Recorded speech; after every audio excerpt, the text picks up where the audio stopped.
Benvenuti nella Basilica San Pietro in Ciel d'Oro di Pavia, che ospita la tomba di Sant'Agostino. Ci troviamo all'interno della storica sacrestia detta dei canonici, che è un gioiello dell'arte grottesca.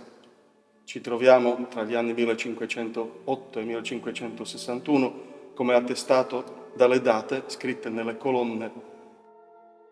Non conosciamo il nome dell'autore, ma curiosamente conosciamo il suo volto. Siamo al 99% sicuri che si è dipinto in una fila dei mostri. Dal vestito sembra fosse uno spagnolo. Lui è la sua officina, è l'autore di questa grandiosa sacrestia della sua illustrazione, dello stile grottesco. Grottesco, oggi usiamo questa parola per dire qualcosa di brutto, no?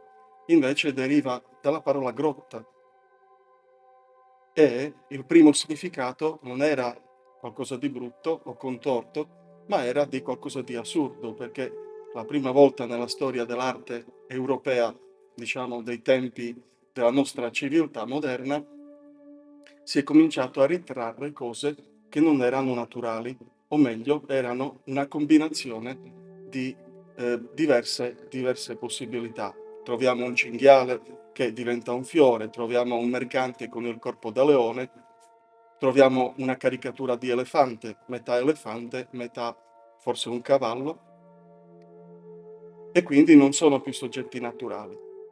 Perché si chiamano grottesche? Perché parola grotta figura così tanto? In realtà questi sono stati scoperti nell'anno 1499 o 1500 a Roma, quando, a causa dello spostamento di un terreno in un parco pubblico, si è trovato un buco. Due ragazzi con delle candele, che avevano magari più coraggio del senso buono, sono scesi all'interno e hanno trovato quello che oggi è conosciuto come Mausoleo di Cesare Augusto. Hanno descritto queste opere d'arte così tanto belle che hanno incuriosito il grande pittore Raffaello, che in quel momento stava dipingendo gli appartamenti papali nel Vaticano.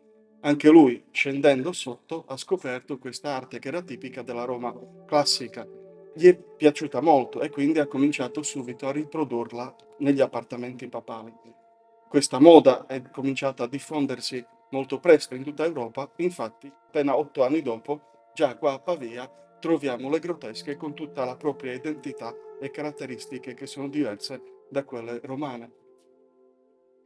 La cosa curiosa è che di solito le grottesche sono solo decorative, ma nel caso di questa sacrestia è un ciclo di pensieri di Sant'Agostino o di pensieri agostiniani medievali trasposti attraverso le immagini. Possiamo in qualche modo illustrare alcune di queste meraviglie che ci troviamo davanti.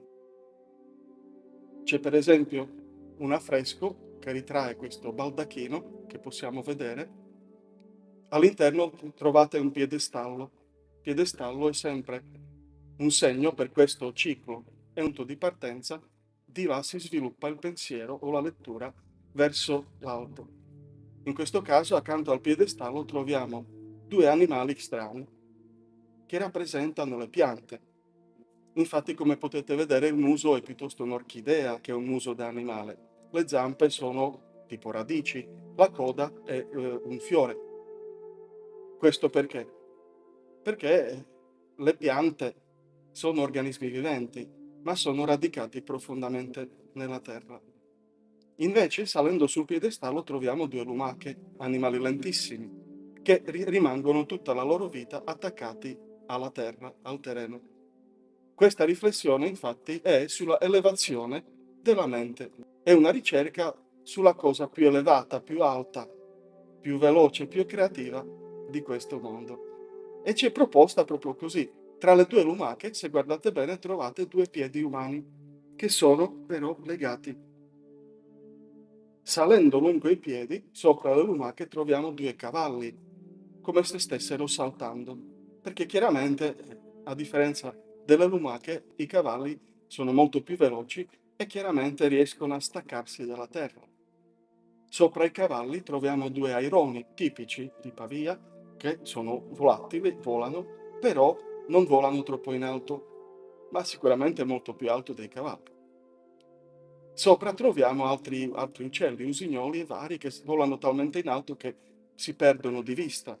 Ma tutta questa struttura finisce con il busto dell'uomo e infatti vediamo, è un po' rovinato dall'umidità, ma distinguiamo molto bene la figura dell'uomo che in una mano tiene una penna, nell'altra probabilmente teneva o un rotolo o un pezzo di carta o un libro. Perché questa struttura ci sta dicendo la cosa più elevata del mondo, la creatura più elevata del mondo, la cosa più veloce, più creativa è la mente umana. Però c'è un però. Perché questa figura che corona tutta questa struttura ha i piedi legati? Perché c'è un'altra cosa oltre a questo, chiaramente. Sì, la nostra mente, il nostro pensiero è veloce, è creativo, è molto molto molto elevato, riesce a raggiungere altezze veramente grandi, però dobbiamo tenere i piedi per terra e dobbiamo rispettare scrupolosamente la struttura della realtà intorno a noi, chiamiamola razionalità. Perché se no, dal piedistallo su cui siamo stati messi dalla provvidenza divina, cadiamo noi, ma ci trasciniamo anche tutte le creature, tutto l'ordine del creato. Pensate all'odierno problema dell'ecologia. Questa sacrestia porta anche tanti segni molto interessanti. Ci sono per esempio dei draghi cinesi. Cioè, accanto al drago cinese troviamo un babbuino africano, animali che noi conosciamo attraverso la TV, che abbiamo visto qualche documentario sulla natura o sulle società distanti, ma per i paesi evidentemente questi erano presenti, no? Conoscono questi animali. D'altra parte c'è per esempio un cane pechinese che per tanto tempo si pensava fosse esclusivo della casa imperiale cinese, ma in realtà noi lo troviamo nel 1500 nell'affresco a Pavia. D'altra parte invece c'è la scimmia famosa giapponese, quindi veramente la società di Pavia di quell'epoca era una società aperta, con grandi contatti con il mondo circostante e con il mondo anche parecchio lontano e distante. La cosa interessante è che, come ho detto, è una trasposizione delle opere di San Agostino e dei suoi pensieri nelle immagini. Ogni componente architettonico di questa sacrestia, dove possiamo trovare un piedistallo, racchiude una meditazione del genere come abbiamo sentito. Ci sono per esempio 4 meditazioni sulla morte. Lo sappiamo perché sul piedistallo è poggiato il teschio in vari contesti, poi dal quale si sviluppano poi vari simboli.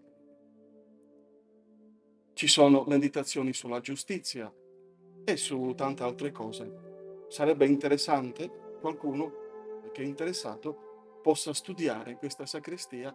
Purtroppo gli archivi e tutta la biblioteca sono stati dispersi con la soppressione del convento, quindi ci rimane molto poco. Però chi fosse interessato alla storia dell'arte, alla cultura pavese e avesse delle conoscenze di teologia, di filosofia, delle opere di San Agostino, riuscirebbe sicuramente a ricostruire molti di questi pensieri per renderli di nuovo presenti all'oggi.